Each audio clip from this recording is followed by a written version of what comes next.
So this is one of my favorite topics, integrity. I feel like it's really the foundation for spiritual practice. Oftentimes meditation gets a lot of emphasis, but the actual truth is that how deeply we go in meditation has a lot to do with the integrity with which we live our lives. And they feed back and forth into each other. Obviously, practicing meditation, practicing mindfulness will make you more aware and make it easier for you to see what's going on with regard to your integrity, make it harder to lie to yourself.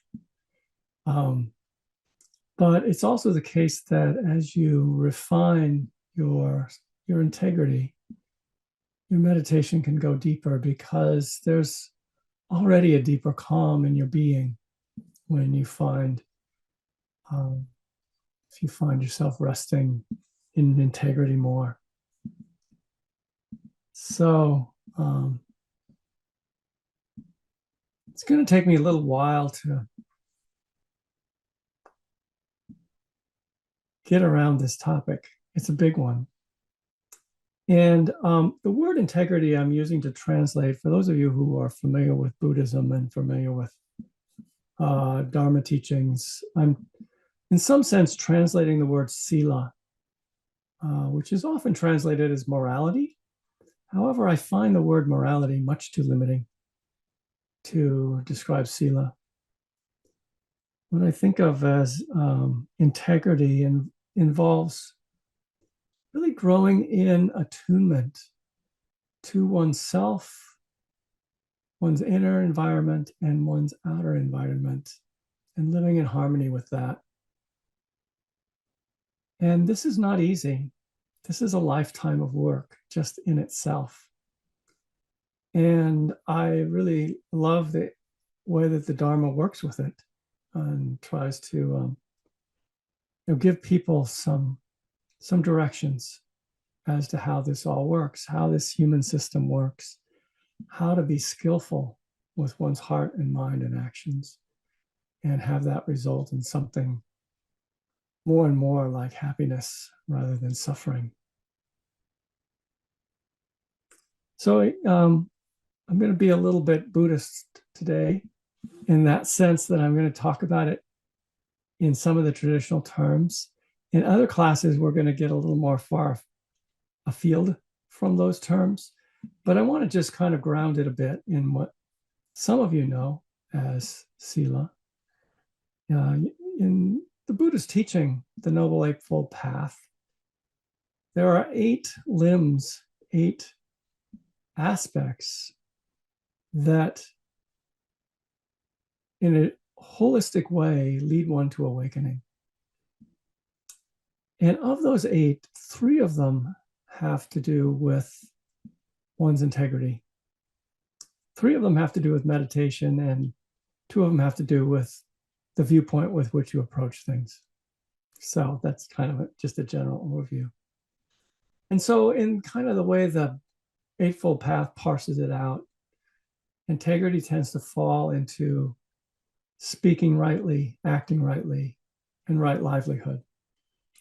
And, like most things in Buddhism and all these lists are kind of like bookmarkers for really vast topics. And one of the things that I like to point out when I talk about right speech, right action, right livelihood, the word right there is a very hard word to translate into English.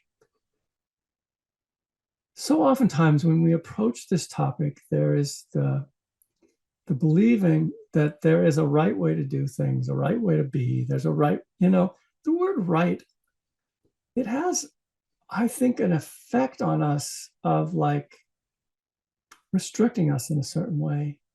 It immediately puts us into our judgments and our shoulds, And so the actual liberation of integrity is lost somehow by that word. If we're supposed to speak rightly, it's like, oh my, I've got to speak rightly.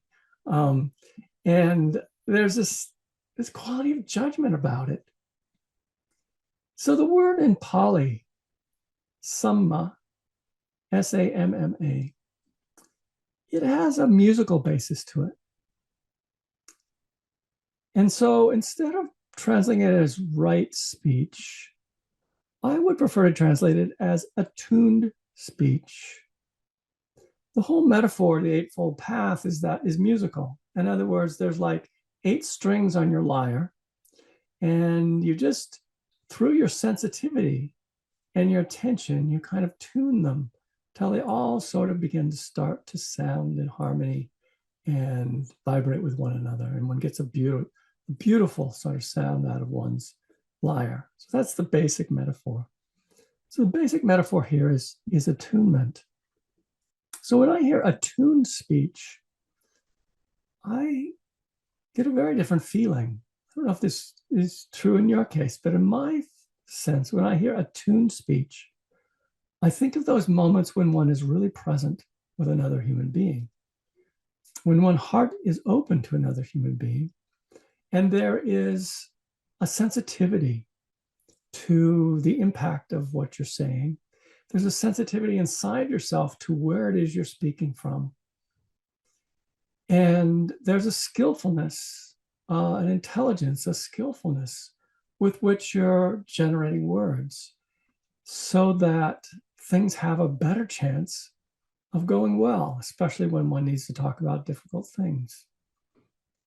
Somehow attuned speech captures that for me, and the heart of presence that's in it. The core of this is about presence and tuning in and being in one's full sensitivity as a being. Okay. That isn't where the word right puts me. Not at all. So some of the things we'll be talking about then have to do with this kind of tuning in, this attunement to one's environment, to one's self, and in everything that one does. The Buddhism offers what are training precepts. So it has a set of rules. It's like most religions, it has some rules to follow. But it's interesting too, here the translation is important. Sikapadang means literally training precepts or training steps, even more literally, training steps. So the precepts that are offered in Buddhism that train our behavior are not hard and fast kind of rules of morality, as I was brought up with in a Roman Catholic context. There are much more ways of attuning ourselves to our action more precisely and becoming conscious of certain things so that we become capable of harming less and being kinder. So I'll just name the 5 precepts. Again, other classes, I probably won't be as much into these Buddhist lists, but I just felt like it was important as we start out to just kind of go over them so we have a common kind of ground here if you're not familiar with them. So the 5 precepts, there are 5 precepts which are really, everybody is invited to practice, lay people as well as monks and nuns. Then there are 8 precepts, 3 more I added to the 5. If you're like on retreat, you're suggested to do 8. And then if you are really living in a monastery and you are being supported in that way over a longer term, you might take the 10 precepts. And then if you're really called to take full ordination, then you'll take, and here I couldn't quite remember, 223 precepts, I believe. And then that's a lot of things to notice. Now, not all of these sort of rules are about what we think of as morality. They're really things that are trying to raise our consciousness. So for example, if you take the 10 precepts, you take a precept not to handle money. Now, there's nothing morally wrong in handling money, but why would you Why would you take the precept to never handle money? It would bring about a whole different kind of consciousness if you were not the person who could pay for anything. It creates a whole lot of need for connection and attunement to people who are handling the money so that that'll all work. And if you ever have kind of lived this way, it's a beautiful way to live, and it's not easy. In Thailand, for example, if you're dressed in robes, you can hop on any bus. You don't need money. It's not true here in America. Things all run on money. So let me go over the 5 precepts, just so you have a sense of what might be asked to every layperson in Buddhism. The first precept is not to take life. So this, could be taken as don't murder other human beings, but it also could be taken not to take animal life, to be sensitive about that. The second precept is not to take what is not given. It's kind of a complicated way to say don't steal. But if I said don't steal, I think that a lot would be missed. To not take what is not given, it's a little bit of a mind bender. And you have to ask yourself, well, what's not given? What is it that I actually am not entitled to take from this world, from other people, so forth? It makes one pause a bit more. The third is to not harm through sexual misconduct. Again, it takes a certain attunement there and to know. The fourth is to speak rightly. And that has 4 subcategories, I might as well mention. We will have a whole nother class on this. But I just mentioned them. The first is to speak the truth rather than to speak falsehood. The second is to speak in a way conducive to harmony, not division. The third is to speak gently and in a way that can be heard and not harshly. And the fourth is to speak things that are useful and uplifting and not idle chatter or gossip. So those are kind of parsed out into 4. And then the final is not to take intoxicants that cloud the mind and lead to heedlessness. So 5 basic things. Now, I'm not particularly making everyone take the 5 precepts. I just kind of want you to know how they work as a spiritual practice to bring consciousness. So let's say that you're working with not to take life. Well, goodness, have you happened to notice what New England has been like this summer?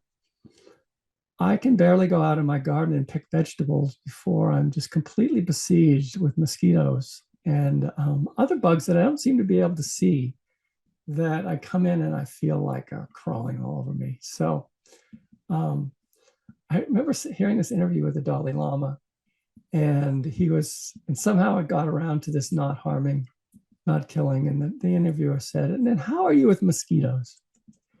And the Dalai Lama, in his kind of way, kind of laughs and says, well, if mosquitoes come around at first, I kind of go like this, just kind of shoo them away. And then if they come around, I might go like this. And then if they come around again, I go, and here he gave a little laugh. So he was kind of saying, he has his way with it. He doesn't necessarily smash mosquitoes, but he has his way with it. I'm not saying you don't have to smash mosquitoes, but if you took that precept and you took it seriously, you might begin to develop a sensitivity to your impact on the life around you. You might develop a sensitivity that you're not the only being. Human beings are not the only being that matters on this planet. That other creatures want to live and they suffer too. So it's an invitation to sensitivity if you, carry it past sort of the basic minimum, which is don't kill other human beings, don't murder other human beings. Again, it becomes a training step, something that will raise your consciousness. You'll notice when you break it, and you'll notice what's happening inside you when you do. That's important. Same thing with taking what's not given. When you pause for a moment before you take someone else's towel, just to notice taking what's not given. Maybe you'll not do it.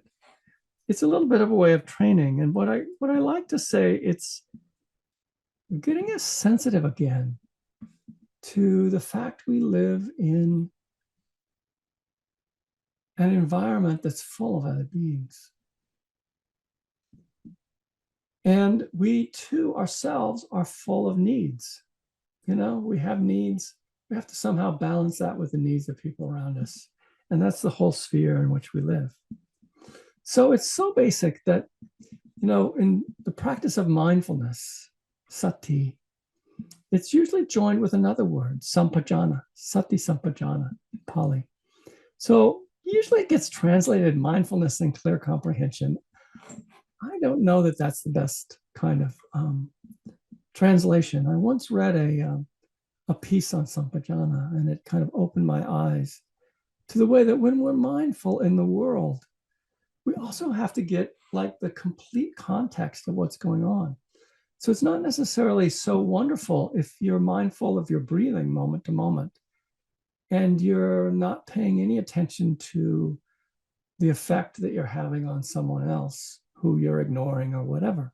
So sampajana is this way that we also train ourselves to notice the whole understanding of what's happening around us and our place in it. That's a whole different kind of calling than just to be mindful, just to train one's attention on breathing or to notice how one is moving.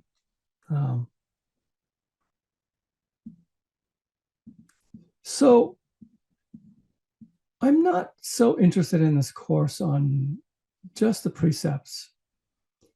What I'm actually more interested in is what I would say is our inner gyroscope of integrity, our inner guidance system that we have as to whether we're acting in integrity or not.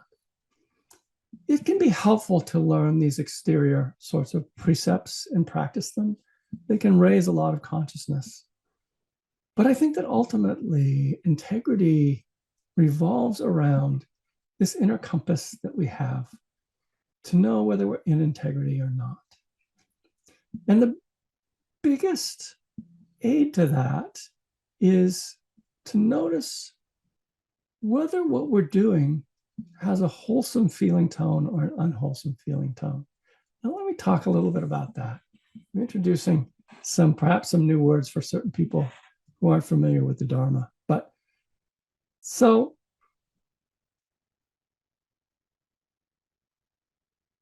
wholesome and unwholesome feelings are subtler than some other things. If I said what feels good and what feels bad, well, eating a big bowl of ice cream feels good, doesn't it?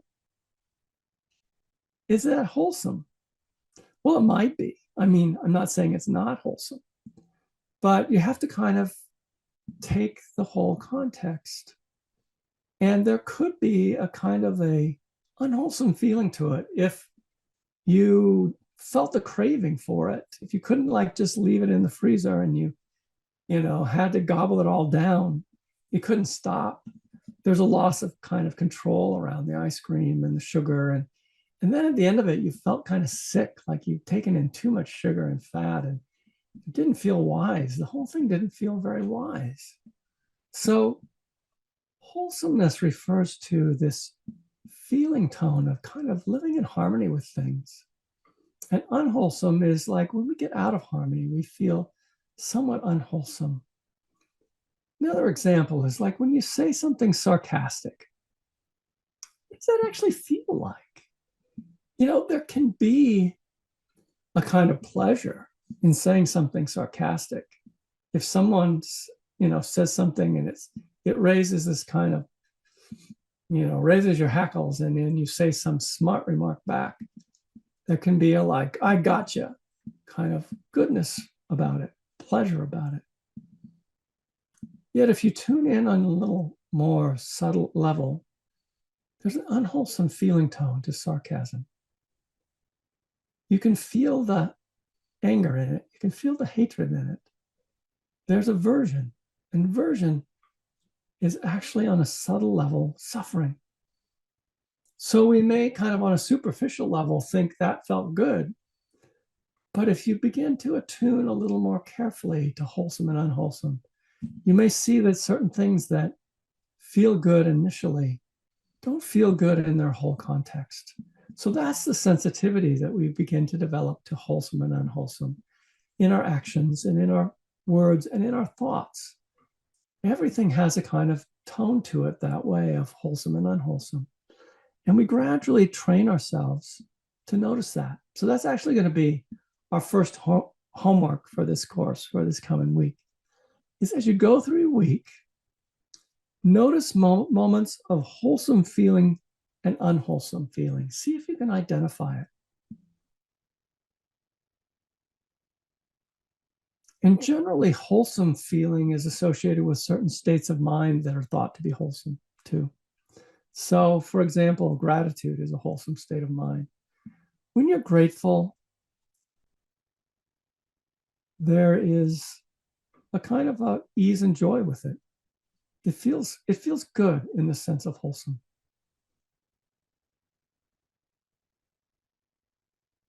When you're feeling more, I'm trying to think what the opposite of gratitude is, ingratitude, or you're just feeling entitled to things, there's often a not good feeling to that.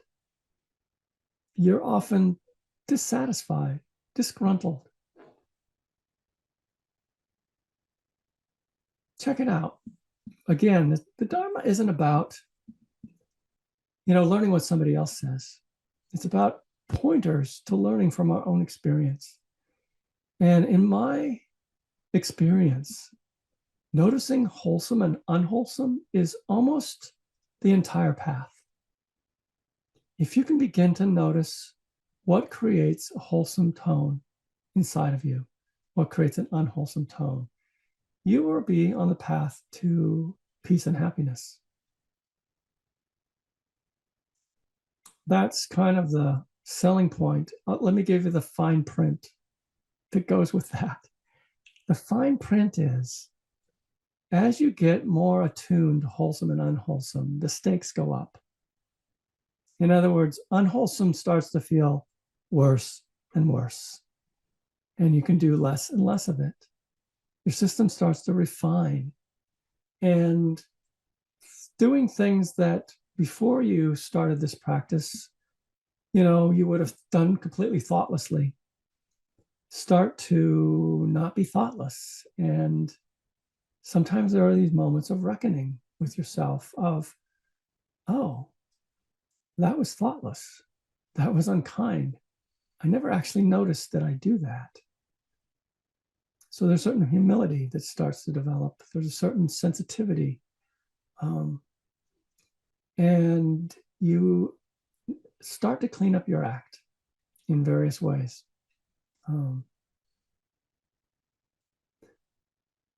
This is perhaps one of the most beautiful things about human beings, is their capacity to become skilled in goodness.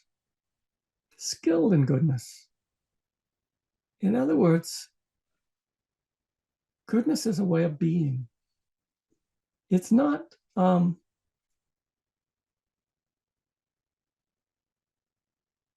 as it's sometimes conceived of as just, there are good people and bad people. It's not as it's sometimes thought of as they're the good people who always do what they're supposed to, and there's the bad people who don't do what they're supposed to. That's the whole rule-based thing. There's just a whole lot of social conditioning and even manipulation going on in that. But to become skilled in goodness means to settle more and more into the core of your being and be at peace. And to more and more live in a place that is not harming others and not harming yourself. I think it's what we all deeply want. This experience of integrity, of wholeness in oneself, with all the parts of oneself and all the parts of other people, all the different ways that we have of being human, to be at peace with that and to be skilled in the midst of that.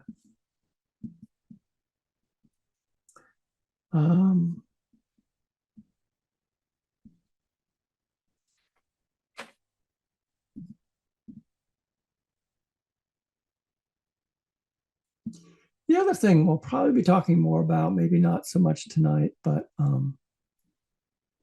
feeling guilty and feeling shame, I think, have to be a part of this discussion, because I think sometimes people get derailed in their kind of discernment of wholesome and unwholesome, of what has integrity and what doesn't have integrity. They often get derailed by conditioned feelings of shame and guilt. So they can't actually find the path very well. And so that's certainly something for us to talk about.